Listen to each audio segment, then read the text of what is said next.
There is a moment after trauma when fear stops being loud and becomes quiet. After Cal Neva, Marilyn Monroe wasn't screaming.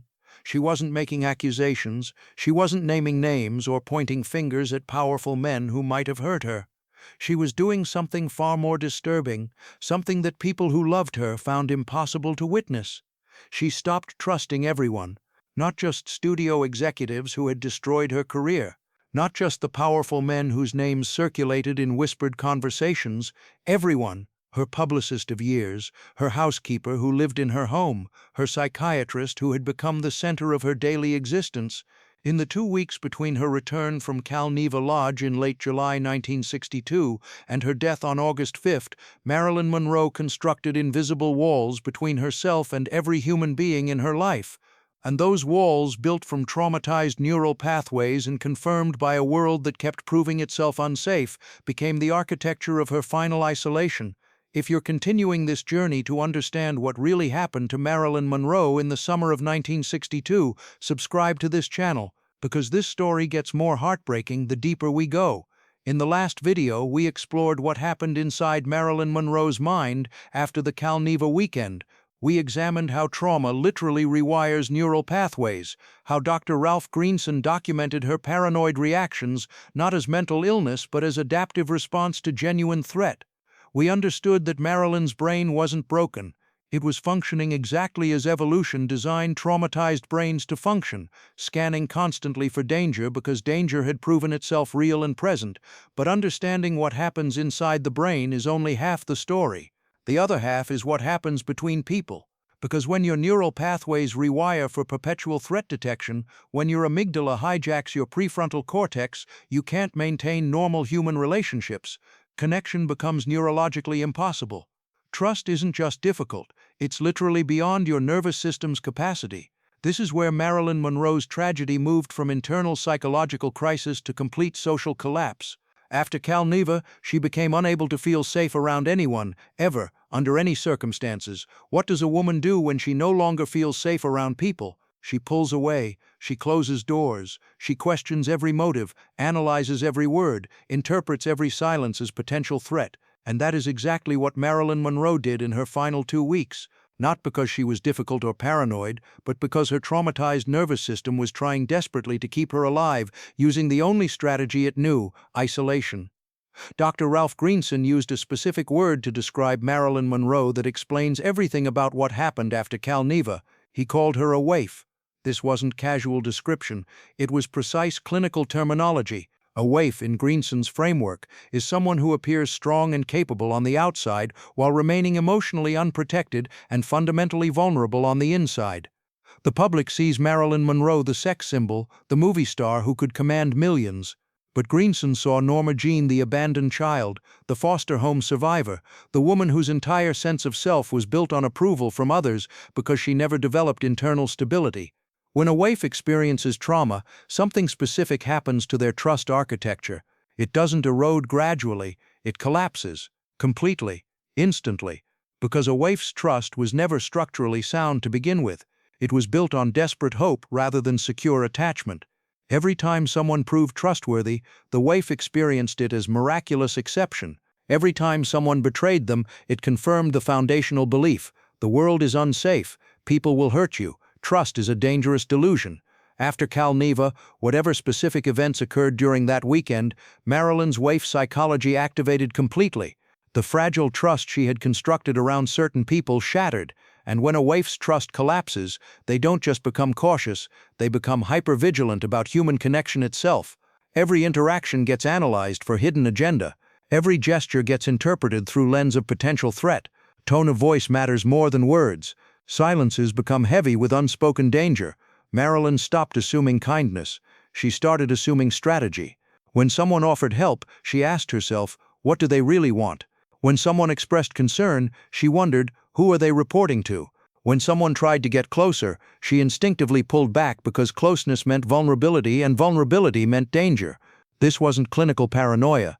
This was threat assessment by a nervous system that had learned through brutal experience that trust is the weapon people use to hurt you. Her brain wasn't malfunctioning, it was protecting her the only way it knew how. Friends who had been constants in Marilyn's life noticed something fundamental change after her return from Cal Neva. She began canceling visits.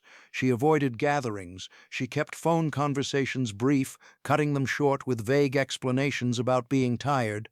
People who had been welcome in her Brentwood home for years suddenly found themselves kept at the front door.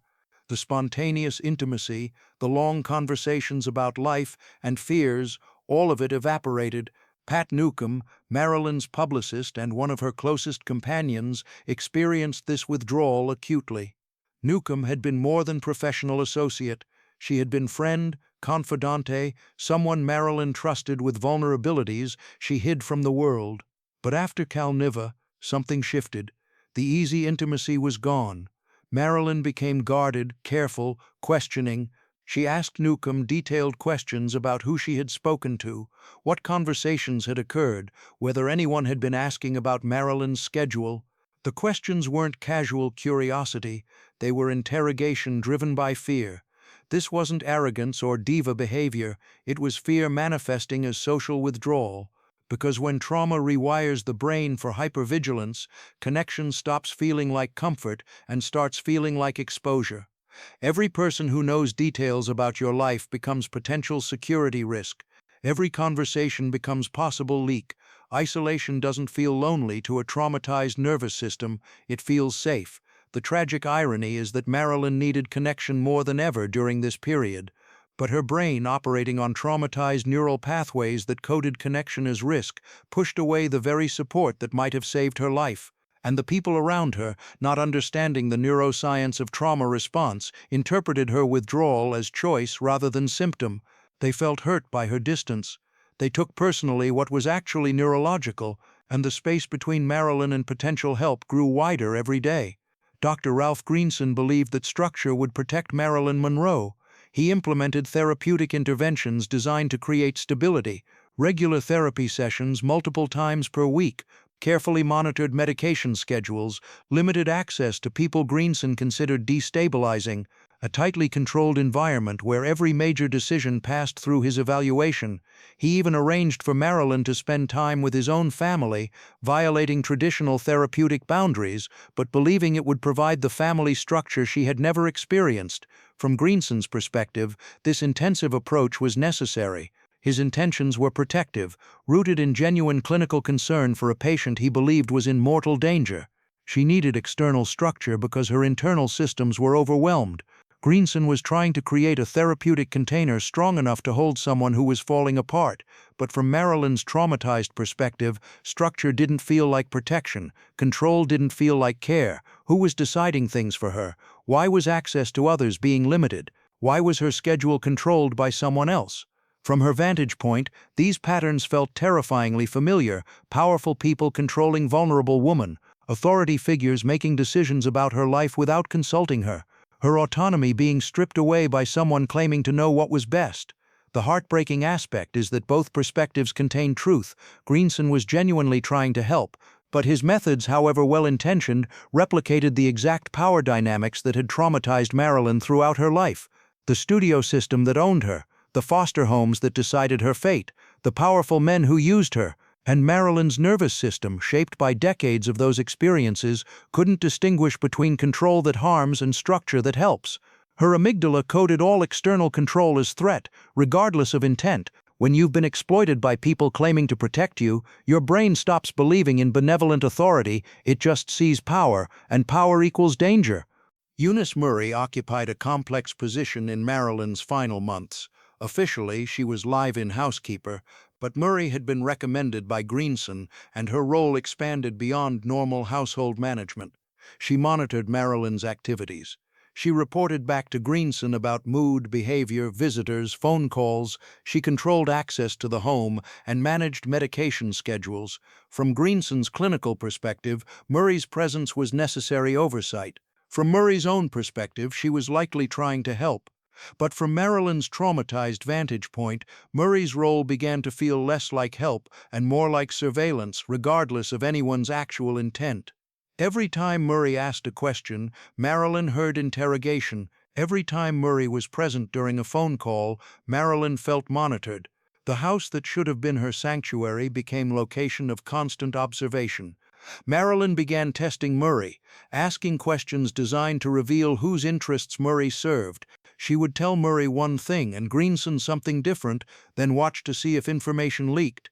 She started having important conversations when Murray was out of the house. These weren't actions of paranoid delusion.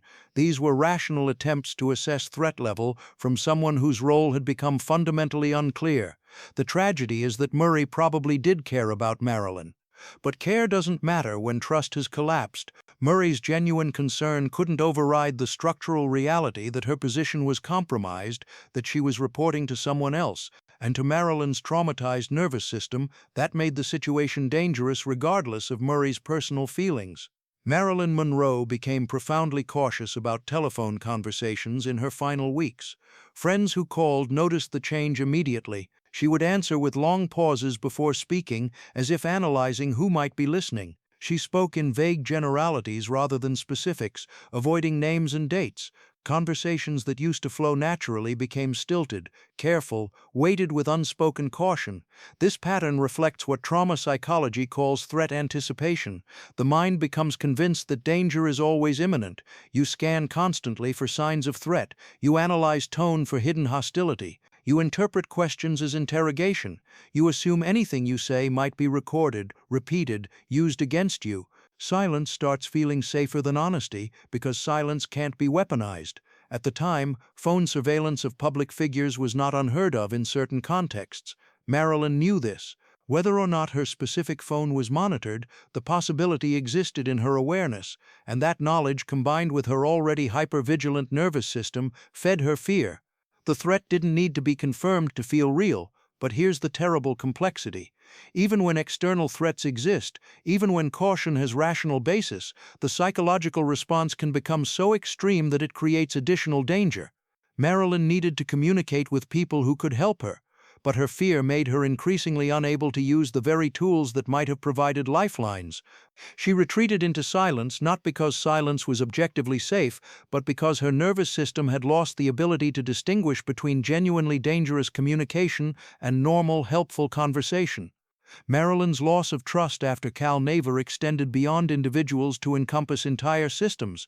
She had never fully trusted Hollywood's studio system, but she had believed parts of it might protect her interests. Her agents, lawyers, and managers were supposed to navigate industry politics on her behalf, but after Cal Neva, she began questioning whether any of these relationships served her interests or simply channeled her value to more powerful people who controlled her fate. She talked about them in conversations with the few people she still spoke to honestly. Not specific individuals, but a nameless, faceless them who owned everything, controlled everything, made all the real decisions while she remained powerless despite her fame. This language matters tremendously. When someone stops naming individuals and starts referring to vague, omnipotent them, it signals loss of faith, not in specific people but in entire power structures. Whether this perception was objectively accurate or shaped by trauma doesn't diminish its psychological impact.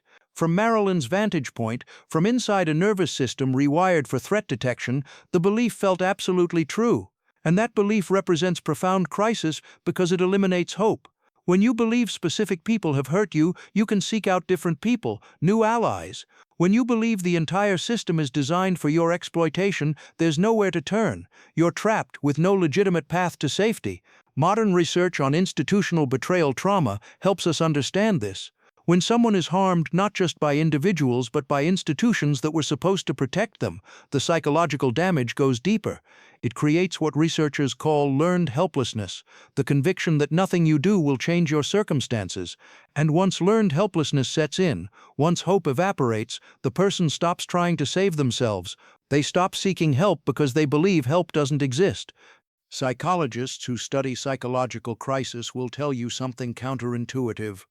The most dangerous moment after trauma isn't panic or hysteria. It's resignation. It's when someone stops fighting, stops asking for help, stops believing circumstances can improve, because panic means the person still believes escape is possible. But resignation means they've concluded that nothing will change, that suffering is permanent. After Cal Neva, Marilyn Monroe stopped fighting. Not all at once, but gradually, incrementally. She stopped arguing with Greenson about his approach.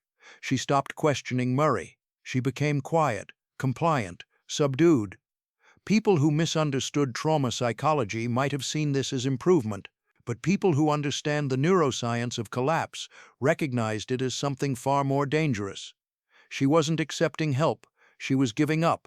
This does not mean she wanted to die, it means she no longer believed safety was possible.